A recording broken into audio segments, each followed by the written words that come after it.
So lads, today we're going to be talking about who I think could be a potential backup to Caitlin Clark for the Indiana Fever this season.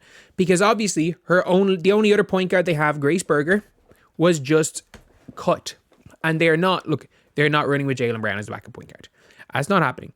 So we're going to be looking at 5 players that I think there are potential for the Indiana Fever to sign and who I think is going to be the most likely player.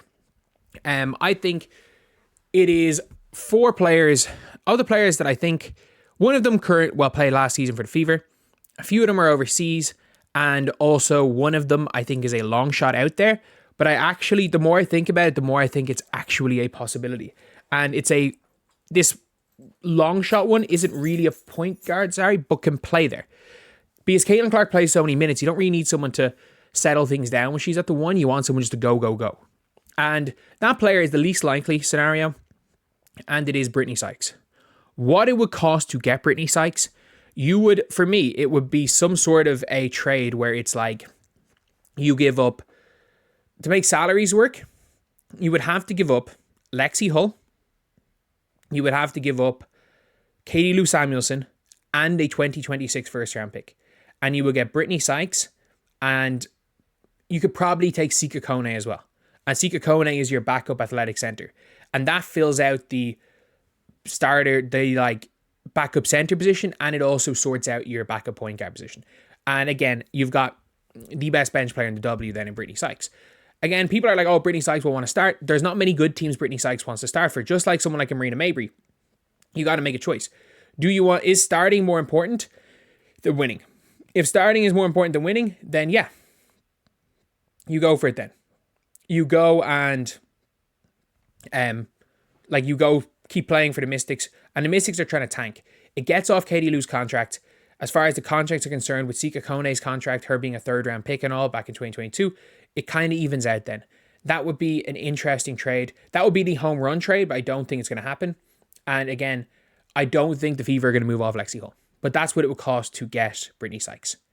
But again, at times, chemistry does matter. You can't just build a team out from thin air. Then there is Mariana Ortiz. She is a 6'1", do-it-all point guard. She is currently one of the leaders in the MVP race in EuroLeague.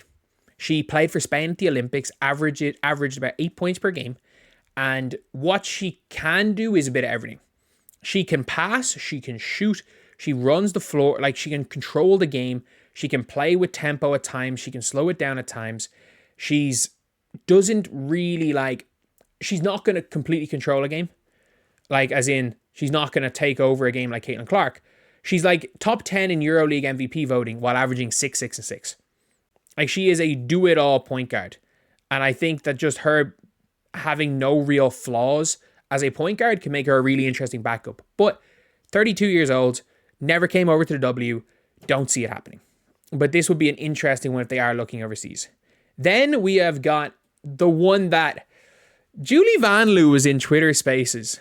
She was in Twitter Spaces talking about potentially backing up Caitlin Clark and Kelsey Mitchell at some stage. Obviously, she's talking about wanting to play for the Valkyries. Maybe somebody got an ear on that. And by the way, when it comes to the Valkyries, their ideal point guard will be Carla Leite. And the Valkyries have completely struck out. So the Valkyries are laying down for Latson this year. So they're not going to try to win. So for me, I think I would take the more draft capital to get Julie Vanloo, because the Valkyries have infinite cap room and nobody signed. The Valkyries, by the way, have to get a minimum. They have to basically have a minimum amount of salary, and they've signed nobody. I'm pretty sure they gave Monique Billings a max. They'll probably give Monique Billings a max. They'll probably give Temi a max. They might have to give Vanloo nearly a max if they want to keep Vanloo. But for me, the trade that I would make is I would get whatever assets you can off Indiana. I would take 19 or 20. Let's just say 20 in this year's draft. I would take 20 in this year's draft. I would take a 2026 first. Actually, no, you wouldn't get a 2026 first, to be fair, for that deal. I'd take 20 in this draft. I would take a 2026 second and take Katie Lou's contract. So 2 second-round picks to take Katie Lou's contract. And by the way, Katie Lou would probably start for the Valkyries. With the way they're at right now, not probably, she might start for the Valkyries. Like, it would be between her and Kate Martin, really, for that spot. Because Chechi Zandalasini's going to start. Whoever plays the one, it was Carla Leite, she's going to start.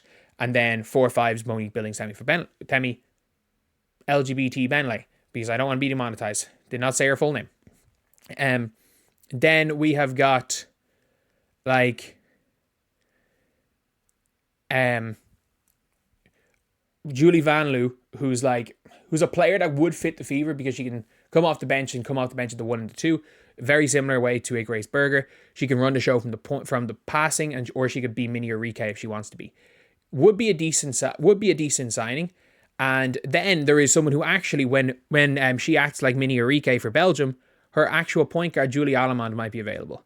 To get Julie Allemand, she's on a good contract from the Sparks. The Sparks currently are signing Odyssey Sims. If the Sparks were not signing Odyssey Sims, I'd be more confident in Julie Allemand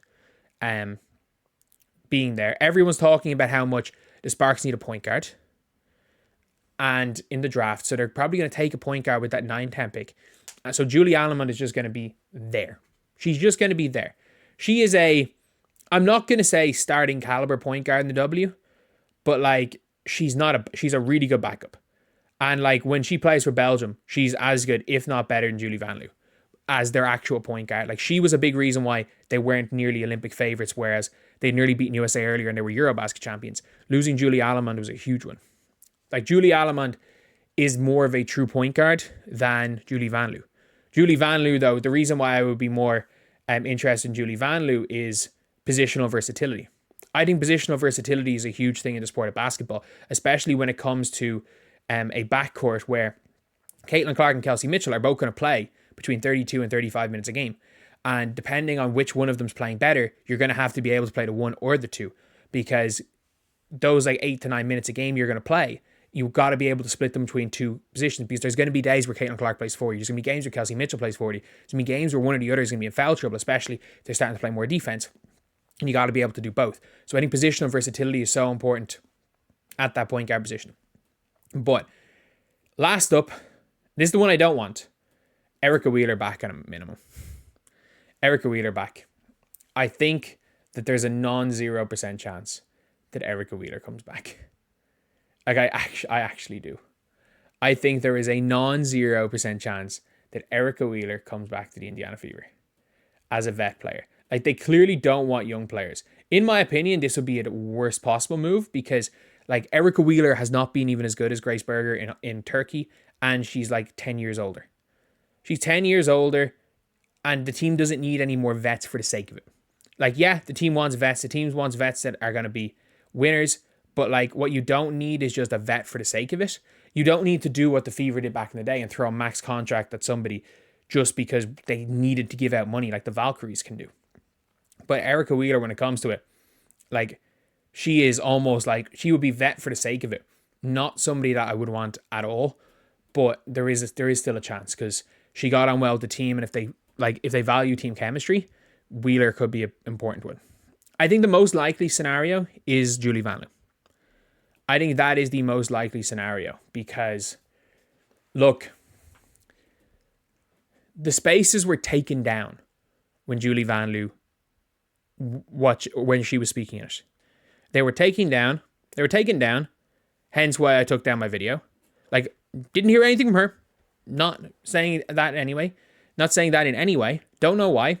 I just got a message from somebody that, like, not that I know personally, but someone basically just said, would you mind taking down that video?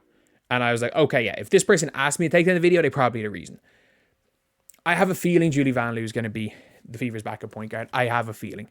And if Julie Vanloo is, the video from 6 months ago, 5 free agents the Fever need to target, and on the left side of Caitlin Clark, in fairness, I got one very wrong in Dijonay on the cover. I had Satu, and the other two were Sophie Cunningham and Julie Vanloo. If the two of them come, Mystic freaking Mick, the first video I made talking about the free agents.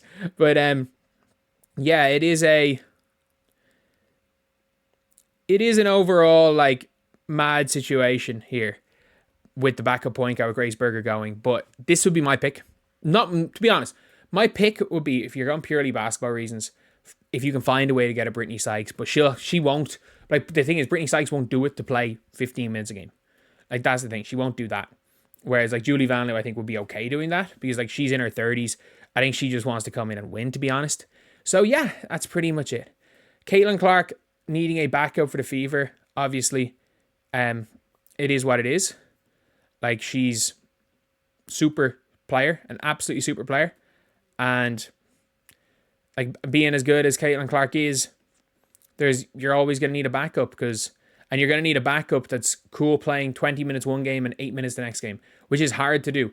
And that would be the only reason I would say Erica Wheeler might be an okay pick, because she is okay playing 20 minutes one game and 8 minutes the next game. But anyway, I'll see you guys.